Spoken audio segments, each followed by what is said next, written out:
ప్రియమైన సోదరి సోదరులారా, ఈరోజు 24 రోజు శిల్వ ధ్యానంలో మీకు అందరికీ ఆహ్వానిస్తూ ఈ యొక్క వాక్య సందేశంలో లెక్కన ముందు ఒక చిన్న ప్రార్థన చేసుకుందాం.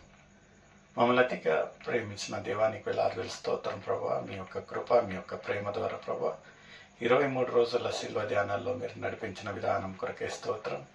ఈరోజు 24 రోజు ప్రభా మేము ధ్యానిస్తుండగా మాకు కావాల్సిన బలము, శక్తి, పరలోక జ్ఞానం దయచేస్తారంటూ యేసయ్య పరిశుద్ధ నామం అడిగి వేడుచున్నాను తండ్రి, ఆమేన్. దేవునికి స్తోత్రం కలుగును గాక. ప్రియమైన సోదరి సోదరులారా, ఈరోజు 24 రోజు శిల్వ ధ్యానం.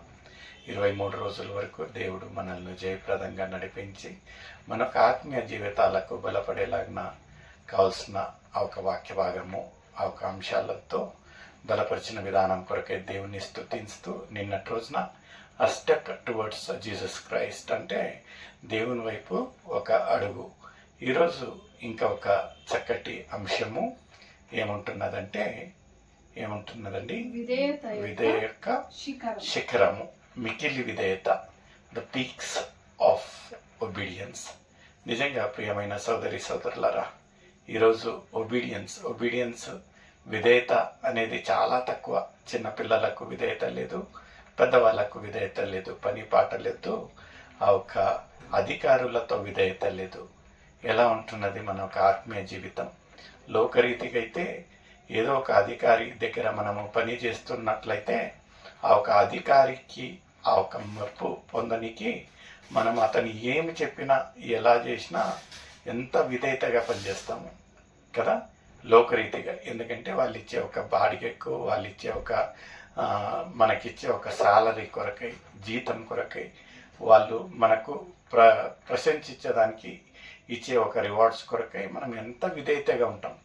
అయితే ఆత్మీయులుగా, ఒక విశ్వాసులుగా మనము దేవునికి విధేయతగా ఉంటున్నామా అనేది ఒక ప్రశ్న నీకు నాకు. ఈరోజు 24 రోజు శిల్వ ధ్యానంలో ఈరోజు మనం ధ్యానించే ఒక అంశము ఫిలిప్పీయులకు రాసిన పత్రిక 2వ అధ్యాయము 7వ వచనం నుంచి 11వ వచనం వరకు. ఫిలిప్పీయులకు రాసిన పత్రిక 2వ అధ్యాయము 7వ వచనం నుంచి. మనుషుల పోలిక పుట్టి దాసుని స్వరూపమును ధరించి తన్ను తానే రిక్తునిగా చేసుకొని మరియు ఆయన ఆకారమందు మనుష్యుడుగా కనబడి మరణము పొందునంతగా అనగా శిలువ మరణము పొందునంతగా విధేయత చూపిన వాడై తన్ను తాను తగ్గించుకున్నాను. నిజంగా ప్రియమైన సోదరి సోదరుడా, ఇక్కడ మనం లేఖనాలలో చూసినట్లయితే యేసయ్యను మనం ఒక సాదృశ్యంగా తీసుకున్నట్లయితే, యేసయ్య ఎవరైతే దేవుని కుమారుడై ఉంటున్నాడో, పరలోకము నుంచి ఈ యొక్క భూలోకము మన కొరకై, పాపుల కొరకై, నశించే ఆత్మలను వెతికి రక్షించే దాని కొరకై, మనము నశించకూడదనే ఒక ఉద్దేశంతో ఈ యొక్క లోకానికి నరరూపిగా వచ్చి ఉంటున్నాడు. అక్కడైతే దేవుని పుత్రుడు కాకుండా నరరూపిగా వచ్చి ఈ యొక్క లోకంలో మనం ఎలా శ్రమ పొందుతాం, మనం ఎలా ఆకలి అవుతామో, మనం ఎట్టా శోధనలో శోధింపబడతామో అలానే నరరూపిగా ఉండి ఇక్కడ మన కొరకై, మన ఒక పాపాల నిమిత్తంగా ఒక ప్రణాళికతో వచ్చి ఇక్కడ శిల్వ ధ్యానము, శిల్వలో వేలాడినట్టు మనం చూస్తూ ఉంటున్నాం. ఆయనను శోధింపబడి ఉంటున్నది. తలకు ముళ్ళ కిరీటం పెట్టి ఉంటున్నారు, చేతులకు గాయాలు, ఆయనకు ఒళ్ళు నిండా గాయాలు, చేతులకు కాళ్ళకు మేకులు దిగగట్టుంటున్నాయి. ఆయన ఆ రోజున గెత్సెమనే తోటలో ప్రార్థిస్తూ ప్రలాపిస్తూ ఒక మాట చెప్పాడు, తండ్రి నీ చిత్తమైనట్లయితే ఈ యొక్క పాత్రను నా దగ్గర నుంచి తొలగించు, ఏమైనను నీ చిత్తం ప్రకారం కలుగునుగాక. అంటే తండ్రికి చూపించిన ఒక విధేయత. యేసయ్య మనము నేర్చుకోవాల్సిన విషయము ఈ యొక్క శిల్వ ధ్యానంలో ఏముంటున్నదంటే ఒబీడియన్స్, విధేయత is very important. As a children, చిన్నపిల్లలుగా తల్లిదండ్రులకు విధేయత, పెద్దవాళ్ళుగా మనము మన ఒక పెద్దవారితోటి ఉన్న విధేయత, దేవుని పట్ల ఉన్న విధేయత. మనము విశ్వాసులుగా దేవుని పిల్లలని అనబడే మనము నిజంగా దేవునికి విధేయతగా ఉంటున్నామా? దేవునికి విధేయత అంటే దేవుడు మనకు అనుగ్రహించిన ఆ యొక్క ఆజ్ఞల ప్రకారంగా ఆయన ఏదైతే చేయాలనో చేయకూడదు అని చెప్పి ఉంటున్నాడో వాటిని అనుసారంగా మన యొక్క జీవితాలను రూపించుకోవడము, వాటి అనుసారంగా మనం జీవించడమే దేవుని మాటలకు విధేయత. మనం విధేయతగా ఉంటున్నామా? ఇక్కడికి వచ్చి ఉంటున్నాడు. మనమైతే ఆయన దేవుడి పుత్రులే.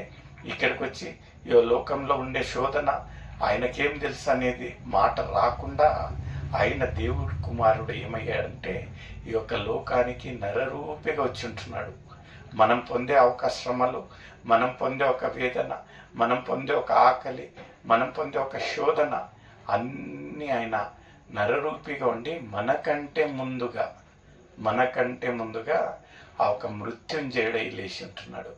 ఎలా ఉంటున్నది ఆ ఒక విధేయత మనలో ఉంటున్నదా? ముందు చదవమ్మా.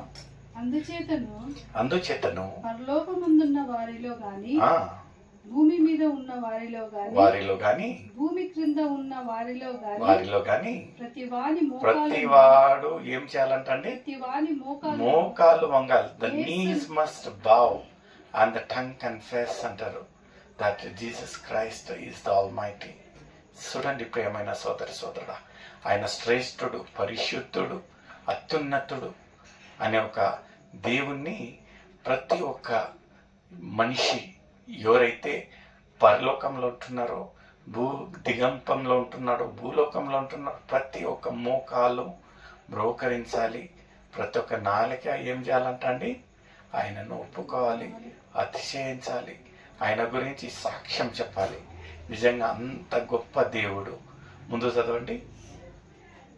ప్రతి వాని మోకాలు యేసు నామమున వంగునట్లును ప్రతి వాని నాలుకయు తండ్రి అయిన దేవుని మహిమార్థమై యేసుక్రీస్తు ప్రభు అని ఒప్పుకొనున్నట్లు దేవుడు ఆయన అధికముగా హల్లెలూయా హెచ్చించి. నిజంగా ప్రియమైన సోదరుడా, ఎలా ఉంటున్నది మన ఒక ఆత్మీయ జీవితం?